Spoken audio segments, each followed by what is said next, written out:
Here at the bar. It's Costa and it's Marybeth Godwin, and we've been talking with Jennifer Ernst, co-founder and CEO of Tivic Health. Their ticker symbol is TIVC, and we started the first segment with her talking about how monumental the growth of Tivic Health has been in less than a year's time in 2025. And I know, Mary, you have a question as well. But Jennifer, as you look down the road now, we're here at 2026. Not that you're going to put the cart before the horse, but I have to assume you have to be extremely excited, cautiously, with where Tivic is going this year. I am. I mean, it's hard to imagine the work that went into getting to here. Right. But we're now positioned for very strongly positioned for this opportunity.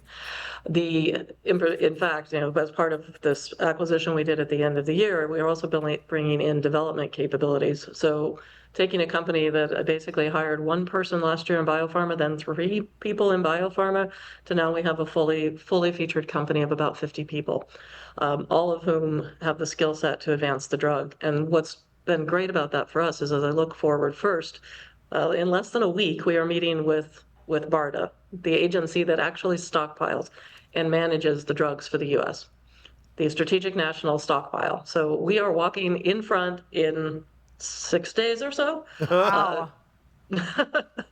To present all of the science, to present all of the backbone, and to have a discussion about how we move this forward, because they put millions of dollars into the development of Entolimod under the original ownership. Millions of dollars went in. Entolimod had over $140 million invested, of which 36 to 40 million of that came from the U.S. government. Wow. So there was a very strong excitement when we brought the drug in, started bringing it back online, started production. It's had a real following in the days before the company that managed it had to close. So we got a great drug. We got a great drug for a low price for the company. We've been able to ramp it up very quickly. And the production facility we bought here in San Antonio has ample production capability for us to be able to service and support the needs of the entire U.S. Wow, Jennifer. So with Entolimod, I think what I was hearing, ideally and eventually, it's to be preventative, to get it out, after your meeting with BARDA, and after, you prove the effectiveness of it, the efficacy of it, that it could potentially be in the hands of military folks and or radiation patients, cancer patients that are, before they even have the radiation, to prevent any damage to be done, like you were talking about the esophagus and all the other problems that come along with radiation. So I won't claim that it'll prevent everything that might happen. Oh, no drug should ever do that. But yes, it is the idea. There's also a second drug that was part of this that we licensed called Entolimod. Again, with the acquisition we made at the end of the year, we're able to accelerate that. Entolimod is designed for chronic use cases, where you're going to be using it for, if it were field ready, for example, soldiers in the field.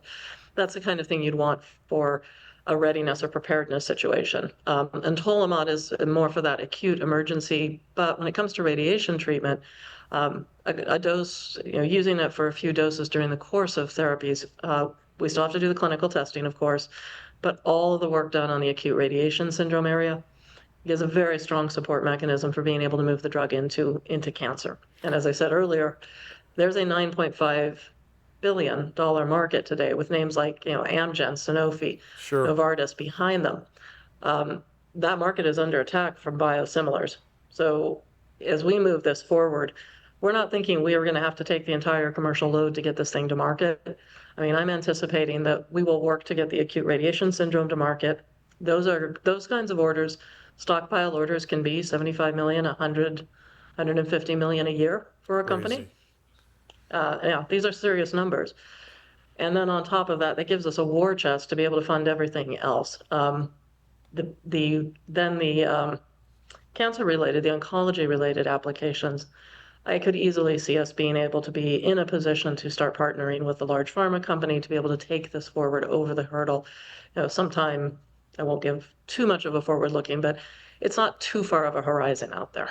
Jennifer, I don't know if we've ever asked this before. Is this an injectable drug? Is it an oral application? How would a person take it? Currently, it's an injectable drug. Okay. So it's an intramuscular injection. We are looking at some options to make it into a shelf-stable, something that could be carried with you, whether that, it probably wouldn't be a pill, it would probably be, there's a couple other ways we can do it Okay. to get through the mucosal lining. And there's a couple of options for that we're looking at. Those are all new formulations, so that's part of what we're doing with the facility we have here in San Antonio. We can do those new formulations, we can do the test, and put them through the clinical rigor then. And Jennifer, you mentioned the production on U.S. soil. I mean, you're talking about San Antonio, and you know that's a big conversation, is supply chain production being in the U.S. Is that a big plus for you? And can you talk about that a little bit?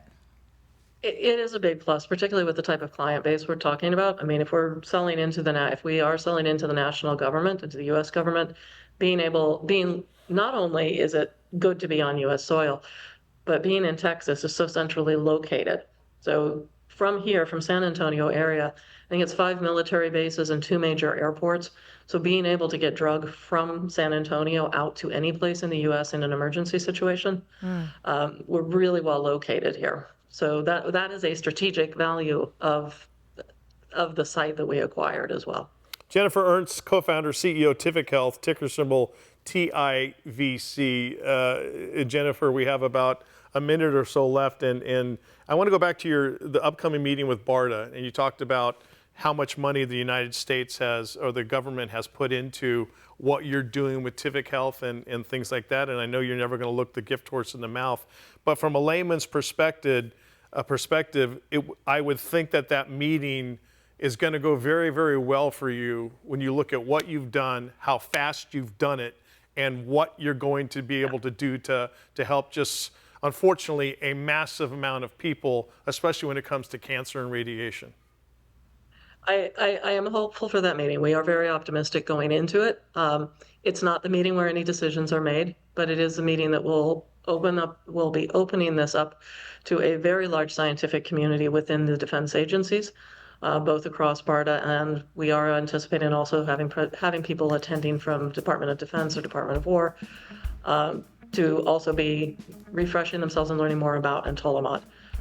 As I said, very well characterized drug and very, very close to the finish line in the relative sense. Cannot wait to get you back on the show after the meeting and hear how it went. Mary and I both are probably thinking the same thing, that it's going to be gangbusters for you, and deservedly so. Jennifer Ernst, co-founder, CEO, Tivic Health, ticker symbol TIVC. Jennifer, cannot wait to get you back on.